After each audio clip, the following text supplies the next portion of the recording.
Hello friends, आज हम करेंगे विसर्ग संधि कि विसर्ग के स्थान पर कैसे स, श और श ये वर्ण आदेश हो जाते हैं। क्या कारण है कि भाई कि विसर्ग हटकर उस विसर्ग की जगह पर स, श और श ये वर्ण आ जाते हैं। तो बहुत ही आसान शब्दों में जानेंगे, बिना कोई डेफिनेशन याद किए, बस एक आसान से ट्रिक के साथ बस हम इस संधि को समझेंगे। आपको मेरे साथ साथ इस संधि को करना है। अपनी नोटबुक और आप पेन आपके पास होना चाहिए और जैसे मैं करा रही हूँ वैसे आपको करते रहना है। ठीक है, तो आज हम अपनी संधि को शुरू करते हैं। मैंने यहाँ पे ये 3 बॉक्स बनाए हुए हैं, आपने सिर्फ इन बॉक्स को समझना है। कोई आपने डेफिनेशन याद नहीं करनी है, एक आसान ट्रिक के साथ समझाऊंगी बस। सबसे पहला बॉक्स है विसर्ग है। विसर्ग के बाद यदि आपको दिखे कि वहाँ पे सा, ता, था, तवर्ग के पहले 2 वर्ण ता और था, अगर ये वर्ण है तो आपने विसर्ग को हटाकर उसकी जगह पर आपने क्या लगाना है, सा लगाना है आपने उसकी जगह पर। समझ गए? अब है 2, सेकंड बॉक्स में आ जाओ। इसमें कहा कि यदि विसर्ग के बाद श और च और छ ये वर्ण आ जाए, चवर्ग के 2 वर्ण च और छ और खुद श, अगर विसर्ग के बाद ये वर्ण आते हैं तो आपने क्या करना है, विसर्ग को हटाना है और उसकी जगह पे आपने श लगाना है। लेकिन याद रखो, जो वर्ण आदेश हो रहा है वो आधा है। आपने हलंत का दिखाई दे रहा ना, अगर उसके बाद कोई स्वर वर्ण है तो ये वर्ण पूरा हो जाएगा, वरना ये वर्ण आधा ही आदेश होगा। यहाँ पे कई जो हैं बच्चे भी और बड़े भी, जब हम पेपर देते हैं संस्कृत का कोई भी, चाहे वो एस्टेट हो, सीटेट हो, नेट, कोई भी डीएसएसबी का कोई पेपर हो, तो हमारे पास ऑप्शन में आते हैं तो किसी में हलंत नहीं होता, आधा श होता है और कहीं पर ये पूरा श लिखा होता है। तो हम सोचते नहीं यार विसर्ग पे तो पूरा श आदेश हुआ था, और हम उस वाले कॉलम को हम टिक कर देते हैं। ऐसे नहीं करना। आप देखो सब में हलंत लगा हुआ है, आपने हलंत पर विशेष ध्यान देना है। यहाँ पे यदि विसर्ग के बाद श, च और छ ये वर्ण आ जाते हैं तो विसर्ग को हटा के आप श आदेश करोगे। तीसरा बॉक्स है मेरा कि यदि विसर्ग के बाद श, ट, ठ अगर ये वर्ण आते हैं, टवर्ग के ये वर्ण ट, ठ, तो इन विसर्ग को हटकर उसकी जगह पर क्या आदेश हो जाएगा, श आदेश हो जाएगा। ध्यान रखना इन सब पर हलंत है। अब आपको याद हो गया?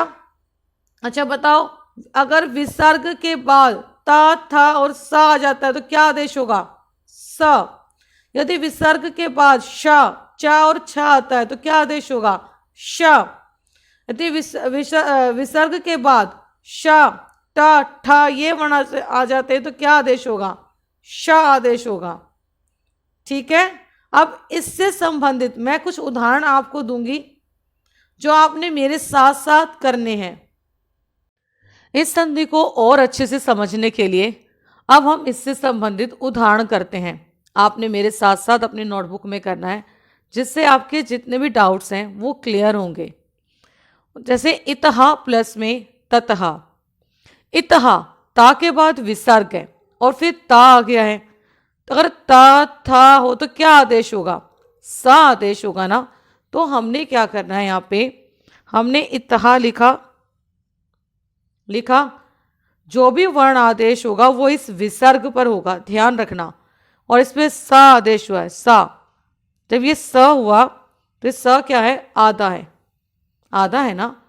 और फिर ये ततहा हमने लिख देना है। समझ में आया आपको? अब देखो आगे, रामः प्लस में सर्वत्र। रामः यहाँ पे विसर्ग है, उसके बाद सा वर्ण है, तो यदि सा हो, ता हो, था हो तो क्या होगा, विसर्ग के स्थान पर ये अब खुद ही मतलब सा आदेश ही हो जाएगा। हमने राम लिखा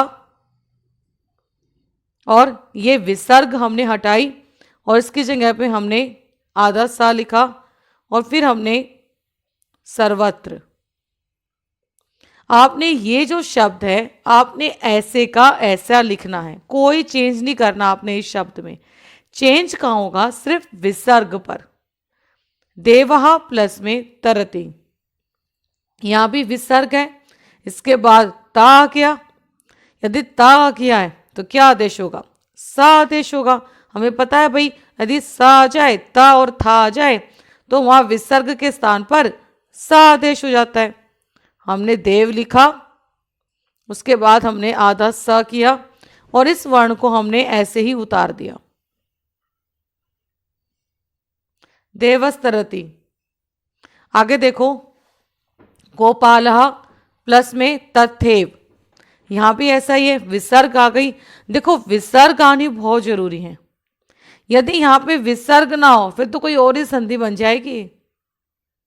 तो ध्यान रखना है यहां पे विसर्ग होनी बहुत जरूरी है, क्योंकि विसर्ग के स्थान पर ही वर्ण आदेश हो रहे हैं। तो ये विसर्ग जो थी हमने इनको हटाया और उसकी जगह पे क्या आ जाएगा हमारा, क्योंकि यहां बाद में तो ता है तो सा आएगा।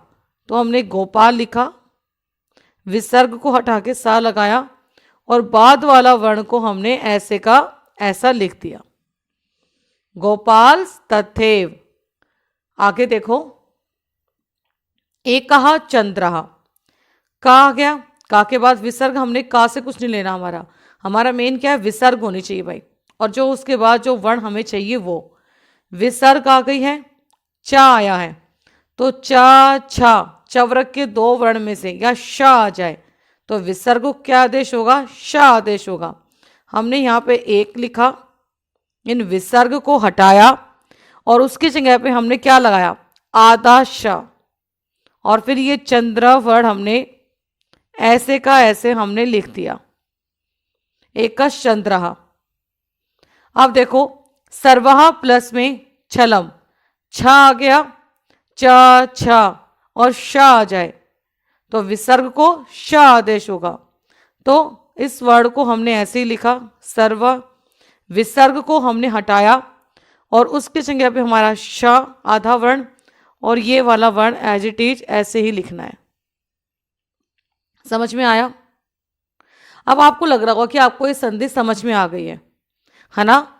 लेकिन हम इसके पूरा, आपने मेरे साथ बने रहना है अंत तक, क्योंकि इस वर्कशीट के बाद जो मैं लेकर आऊंगी वो वर्कशीट है जो आपसे परीक्षा में जिस प्रकार से आपसे प्रश्न पूछे जाते हैं, चाहे वो 10th का बोर्ड हुआ या चाहे कोई भी आपका संस्कृत पेपर हुआ, चाहे DSSB, CTET, नेट कोई भी पेपर हुआ, कि उसमें किस तरह से आपसे प्रश्न पूछे जाते हैं। तो आपने अंत तक मेरे साथ इस वीडियो को आपने देखना है। ये नहीं अच्छा हमें समझ में आ गया हम अपने आप कर लेंगे, नहीं, मैं बहुत सारे उदाहरण आपके लिए लेकर आती हूँ, सिर्फ इसलिए कि आप इन उदाहरण को करेंगे तो आपके डाउट क्लियर होंगे। हरि प्लस में शेते, अब ये विसर्ग है, इसके बाद क्या आ गया? श आ गया ना, तो अपना ही वर्ण आ गया, श च छ ये वर्ण हो तो विसर्ग को हटाकर हमने वहां पे श लगाना है। तो हमने हरि लिखा, हमने विसर्ग को हटाया, उसकी जगह हमने श लिखा। बस याद रखना हलंत वाले वर्ण है, आधा आएगा, बस इतना आपने ध्यान रखना है। और हमने यहां पे शेते लगा दिया, हरिश शेते। भीता प्लस में टलती, ट आ गया है, यदि शा हो, ट हो, था हो तो वहां पे क्या आदेश होता है? शा। हम बोलते थे ना षटकोण वाला शा, हम ऐसे बोलते थे ना जब हम याद करते थे, षटकोण वाला शा, तो बस वही। तो हमने यहाँ पे भीत लिखा, विसर्ग को हटाया और हमने आधा शा लगाया और हमने टलती ये शब्द हमने ऐसे का ऐसे लिख दिया, है ना? आसान है ना? बिल्कुल। फिर है रामहा प्लस में ठक्कुरहा, ठ आ गया भाई, तो क्या आदेश होगा हमारा? षटकोण वाला श। तो हमने राम लिखा, हमने विसर्ग को हटाया, आधा श लगाया और बाद में हमने अपना बाद वाला वर्ण हमने पूरा का पूरा लिख दिया। फिर है गजहा प्लस में षष्ठहा, तो विसर्ग आ गई, हमारा मूर्धन्य श आ गया। तो हमने क्या करना है, हमने गज लिखा, विसर्ग को हटाया, आधा श लगाया और इस बाद वाले वर्ण को हमने ऐसे का ऐसा हमने लिख दिया। अब है धनु प्लस में टंकारहा, टा आ गया, हमने धनु लिखा और कौन सा आएगा हमारा, कौन सा, षटकोण वाला श, ऐसे लगाया और टंकार।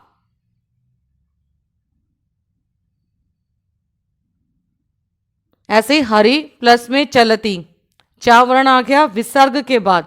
देखो विसर्ग के बाद यही वर्ण आने चाहिए, तो अब क्या आएगा, हरि हमने ऐसे ही लिखा, विसर्ग को हमने, विसर्ग की जगह पे क्या आ गया, श आ गया, और चलती वर्ण हमने ऐसे का ऐसे लिख दिया, हरीश चलती। ये देखो, समझ में आया आपको। अब ये वो 12 उदाहरण थे जो इस संधि से रिलेटेड थे, ठीक है। लेकिन अब जो मैं वर्कशीट लेके आई हूं वो है कि पेपर में आपसे कैसे पूछे जाते हैं।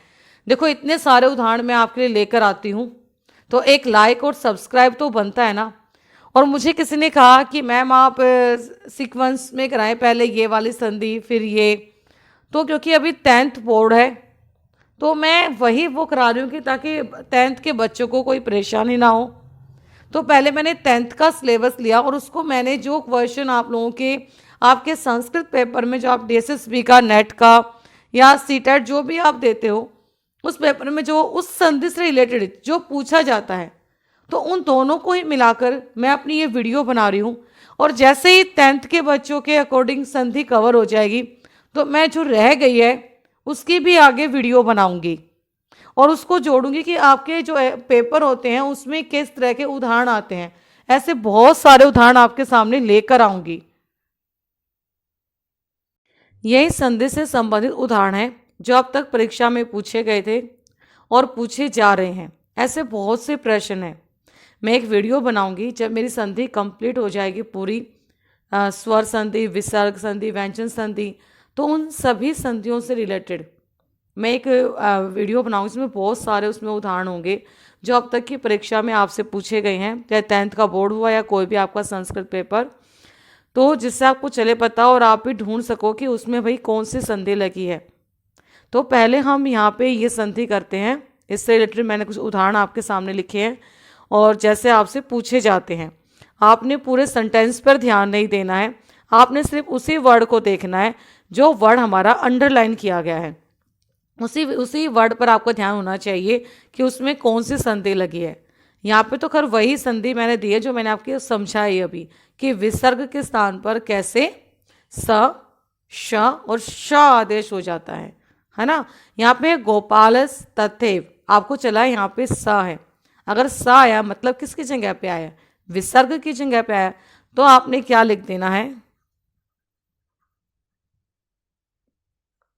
गोपालः प्लस में तथैव। आपने क्या करना है, आपने इस विसर्ग को हटाकर आपने उसकी जगह पे ये स लगाना है। क्या करना, आपने इस स को हटाकर क्या लगाना, आपने उसकी जगह पे विसर्ग लगानी है। उसके बाद देखिए सरहा प्लस में तीरे, यहाँ पे विच्छेद दिया है, आपने क्या करना है उस विच्छेद को जोड़ना है। ता वर्ण आ गया, ता, था और सा आए तो क्या आदेश होगा, सा आदेश होगा। तो आपने इन वर्ण को जोड़ना, तो आप क्या लिखेंगे, यहाँ पे देखिए आपने सरह लिखा, आपने जोड़ना ना इसको, आधा सा लगाया और तीरे आपने लिख दिया, सरस तीरे। आगे चलो आप, यहाँ पे क्या तपहा प्लस में तेपे, तो यहाँ पे क्या करना है, इस विसर्ग को हटाना है, तप लिखा और आपने आधा सा लगाया और तेपे।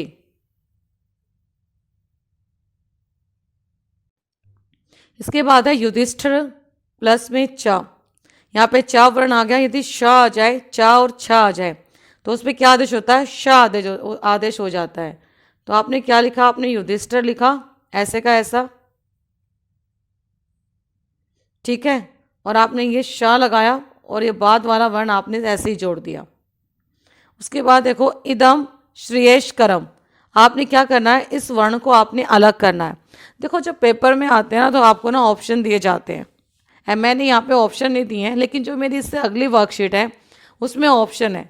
मैंने ऑप्शन इसलिए नहीं दिए कि पहले आप इस वर्कशीट को समझ लो, अपने आप से आप करो, जब आपको हो जाए तब आपको ऑप्शन की आपको हेल्प मिले कि इसमें से कौन सा होगा। क्या करूँ, अध्यापिका हूँ ना मैं एक, तो जब तक मैं पूरा बोर्ड को पूरा मतलब भर नहीं दूंगी तब तक मुझे शांति नहीं मिलती है। प्लस स आया है ना, तो हमने क्या करना है, विसर्ग लगाना है। हमें देखो यहाँ देखते ही चल रहा है पता कि कौन सी संधि है। हमने लगाया, हमने विच प्लस किया और करम, श्रेय प्लस में करम, समझ में आया। अब देखो आगे, सर्व प्लस में तरतु। अब यहाँ पे विसर्ग है और विसर्ग और यहाँ पे ता है, हम समझ गए भाई अपनी संधि को। बस हमने क्या किया, हमने सर्वा लिखा, हमने ये सा लगाया और तरतु, सर्वस्तरतु। अब देखो धीरा प्लस में षष्ठा, श आ गया ना, तो हमने क्या करना है, धीर लिखा, इस विसर्ग को हमने हटा दिया और इसकी जगह पे हमने आधा श लगाया। कौन सा, षा षटकोण, और यहाँ पे षष्ठा हमने ऐसे ही लिख दिया, तो धीर षष्ठा। अब देखो आगे, पांडवा प्लस में त्वम। अब यहाँ पे क्या है, पांडवा आ गया, विसर्ग भी आ गई भाई, हमारा ता वर्ण भी आ गया, चाहे आधा है कोई बात नहीं, ता आ तो गया ना। तो हमने क्या लिखा यहाँ पे, पांडवा लिखा, विसर्ग की जगह सा लगाया और यहाँ पे त्वम हमने कर दिया, पांडवास्त्वम। आगे देखो, देवः च, देवश्च, श है भाई, च छ श, तो हमने इसका विच्छेद करना है। तो हमने क्या किया, हमने देव लिखा, विसर्ग लगा दी इस सा की जगह पे और प्लस में हमने च लिख दिया। ऐसे देखो, नमस्ते, नमहा के बाद विसर्ग है और फिर ता है, त था और सा है, तो क्या आएगा, विसर्ग को सा हो जाएगा। तो हमने नम लिखा और अपनी विसर्ग पर हमने सा लगाया और हमने ये ते जोड़ा, नमस्ते। अब देखो ये आपको ये वाली वर्कशीट समझ में आई। अब हम एक और वर्कशीट करेंगे, जितना हो सकता है मैं आपके लिए इतने उदाहरण लेकर आती हूँ कि आपका बस संधि से रिलेटेड कोई भी डाउट आपके मन में ना रहे। अब जो ये उदाहरण है ये है आपके ऑप्शन वाले बहुविकल्पीय प्रश्न। इसमें आपको ऑप्शन दिए जाते हैं और 10th के बोर्ड में भी ऐसे आते हैं, और जो भी आप पेपर देते हो अपना एसटेट सीटेट डीएसएसबी का, उसमें भी आपके ऑप्शन ही आते हैं। बस पहले वाली वर्कशीट में मैंने ऑप्शन इसलिए दिए थे कि आप अपना थोड़ा सा दिमाग लगाएं और वो वर्ण जो मैंने आपको बताए हैं कि कैसे ता और था आता है तो उसकी जगह पे सा वर्ण आदेश हो जाता है, आपको ये याद हो जाए वीडियो को देखते हुए और मेरे साथ करते हुए। कईयों ने मुझे बोला कि मैम आप सामने आकर पढ़ाओ, ज़रूर पढ़ाऊँगी सामने आकर, लेकिन जब मेरे कुछ टारगेट होता है, जब मेरे 1000 सब्सक्राइब और 4000 मेरा वॉचिंग टाइम हो जाएगा तब मैं ज़रूर आऊँगी आपके सामने और बिल्कुल सामने आपको पढ़ाऊँगी बोर्ड पे, जैसे स्कूल में पढ़ाती हूँ वैसे ही। चलो देखिए आगे, पहले है तत्र एकः बालः प्लस में चलति, ऐसे सेंटेंस में आया, ऑप्शन दे दिए। ठीक है, अब यहाँ पे बालः चलती है। अब कई बच्चे जिन्हें संधि का नियम नहीं पता है उनके लिए तो ये संधि भी बहुत टफ होगी क्योंकि नियम पता नहीं है, तो वो इस पे टिक कर देते हैं। ठीक है, बाल चलती ये वर्ण बना है, लेकिन ऐसा नहीं है, आपने नियम को सोचना। अच्छा विसर्ग है और बाद में चा आ गया है तो शा चा और छा आए तो उसको शा होता है आदेश। शा कौन सा, शलगम वाला है ना। तो हमने फटाफट देखेंगे अपने इसमें ऑप्शन में, अच्छा ये रहा, और हम इस पे टिक कर देंगे। आगे देखो, मम अर्थीनस्तु धन लाभ मात्रेण संतोषम भजन्ते। हमने पूरा सेंटेंस में देखना ही नहीं, हमने अपने वर्ड पर फोकस करना है, अपने वर्ड पर ध्यान रखना है बस कि इसमें संधि कौन सी है। इसमें संधि जुड़ी हुई है और विच्छेद दिया हुआ है, आप देखते ही समझ जाओगे। अच्छा तो सा आ गया है, यहाँ पे तावरक है, तो ये तो कौन सी है, विसर्ग संधि है। आपने इस सा को उठाकर वहाँ विसर्ग लगाना है। अब ये ऐसे भी आ सकती है, कई ऐसे कर देंगे इसको। अच्छा आधा सा है, हमने आधा सा लिख दिया और तू लिख दिया, भाई हो गई संधि, टिक कर देते हैं। नहीं, क्योंकि आपने बताया इस सा, ये सा किसकी जगह पे आया था, ये विसर्ग की जगह पे आया था। तो आपने अर्थिना प्लस में तू, आपने इस पे टिक करना है, इस पे भी नहीं करना है, क्योंकि आपको पता है विसर्ग के स्थान पर सा का वर्ण आया था। आगे देखें, कस्तरति संप्रति जलाशय। अब यहाँ पे जो वर्ण आया है ये वाला, आपने इसका विच्छेद करना है। आप समझ गए भाई, यहाँ पे ये सा जो है विसर्ग की जगह पे आए, तो बिना सोचे समझे आप क्या कर दोगे, इसमें टिक कर दोगे। अब देखिए, कश्चोरः आगतः अत्र। अब यहाँ पे हमें देखते ही चल रहा है पता भाई कि ये विसर्ग संधि है ना। हमने इस शाह पे सर्कल किया, इसकी जगह क्या आएगी, विसर्ग आएगी, और हमने इस पे टिक लगा दिया, क्योंकि हमने नियम को समझ लिया है। जब हमें नियम समझ में आ जाता है ना, तो हम देखते ही समझ जाते हैं कि इस शब्द में कौन सी संधि है। आगे देखें, अश्वः प्राण त्राणाय इतस्ततः आधावन। हमने सा पे सर्कल किया, हम पहचान गए भाई, ऑप्शन को देखते हमने पहचान गए संधि कौन सी है ये, इतः ततः। इस तरह हमने इस संधि का हमने पूरा अभ्यास किया, और 30 से भी ज़्यादा उदाहरण हमने इस एक ही वीडियो में किए। मेरा मानना है कि जब भी मैं व्याकरण से संबंधित कोई भी विषय लेकर आऊँ, तो उसके कम से कम मैं इतने उदाहरण दूँ कि उस उदाहरण को करते करते आपके डाउट्स जो हैं वो क्लियर हो जाएं। आपका बहुत बहुत धन्यवाद कि मेरे चैनल को अभी 1 महीना 10 दिन हुए हैं और मेरे 500 प्लस सब्सक्राइब हो गए हैं। ऐसे ही मेरी वीडियो को प्यार देना, मेरी वीडियो को देखते रहना, और मेरे चैनल को लाइक, सब्सक्राइब और शेयर करना, और कमेंट बॉक्स में लिखकर बताना कि आपको समझ में आ रहा है या नहीं आ रहा है, या आपको वीडियो कैसी लगी। धन्यवाद।